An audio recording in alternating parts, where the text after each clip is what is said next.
buying a bike can be a bit of an investment. And even after you've purchased the bicycle, there's still a lot of items to consider. A lock,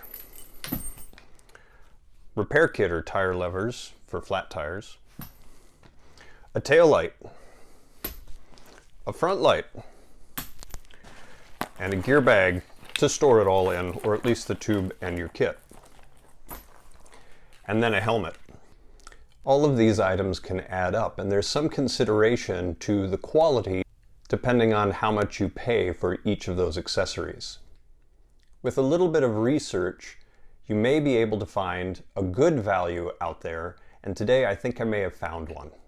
Hi, this is David, and welcome to the Kickstand, where we get down to earth on bikes and bike life. A few videos ago, we talked about features and benefits of different kinds of helmets, and if you sacrifice some of the benefits and features for a lower cost. I found this helmet at one of the membership stores like Sam's Club or Costco. And while one of the advantages is that you might get an inexpensive helmet or a good value, one of the disadvantages of just shopping at a place like that for accessories like a bike helmet or a bicycle is often they run out of the particular item. So I don't know if this helmet is still available, but this is a Freetown Lumiere, and it cost about $29 plus tax, which here in Washington State makes a little over $30 for the whole helmet. Now right away, one of the first features that we see is a little light on the back, and that's pretty cool. And that has some great benefits. You don't necessarily have to worry about bringing an extra tail light. When you have this helmet, your light's built right in. One of the disadvantages, though, is that it is a battery run light. You're going to have to purchase the little flat lithium batteries that are in there, and while those can last a while, it'd be nice to have a USB rechargeable light in the back here, but that's probably going to be more than $30. One of the other items that really got my attention is this has the MIPS, or the Multi-Directional Impact Protection System. And you can see inside the helmet that the MIPS system, there's a couple little stickers there, but this does have that multi-directional impact protection system in there. It's a little cage that gives it some extra protection on your head. It is a really nice benefit for a helmet of this value. I also found that this helmet is fairly lightweight, and it's actually pretty comfortable. It's got a nice fit to it, and it weighs about as much as one of my higher end helmets, right under a pound. This helmet does come in one size fits most. I didn't see any extra sizes with it, but it seems to fit pretty well. It says right in there that it works for ages 14 and plus, and works with head circumference of 53 to 60 centimeters, right around a medium, about to a large. It's even got this adjustable system back here which helps it fit. Now it does have just a traditional clasp system, but it includes a little pad, so you've got something in there to protect your chin.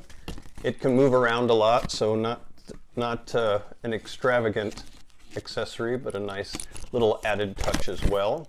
It does include the CPSC safety certification sticker, so we know that it at least meets the minimum required protection of a bicycle helmet. While this has a lot of vents on the top, there's a lot of spaces here to allow a lot of air exchange. It doesn't have any channels really inside the helmet that's going to guide that air from the front to the back as you're riding your bike.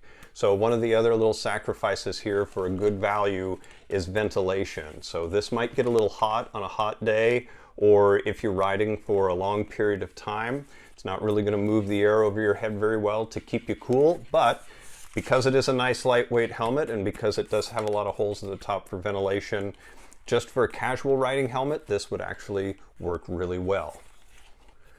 Does it have a flash? It does have a flash. That's actually pretty bright. With little LEDs, even though it uses a battery, that might last for a while. And there it's off.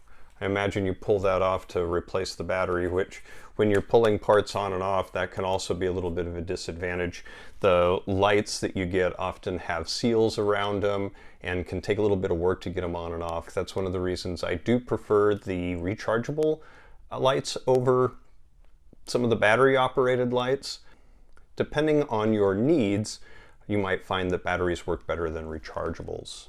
There it is, a nice little featured helmet with a few good benefits for a really good value at $30, I would say, especially with that MIPS system and the adjustability of the helmet and the lightweight. Even without the light, this would be a very nice helmet. And while it might not always be available, it's always worth taking a look when you see a deal that might be just too good to be true. But I think this will be a good helmet for a while. Please let me know if you have any questions or comments. Thank you so much for taking the time to watch. If you like what you see or have more interest in bikes and bike life, please like and subscribe, and we'll see you next time. Bye. Let's see if that light works. I still haven't pulled out the little tag here. Let's see if I can pull it and break it. Ah, there you go.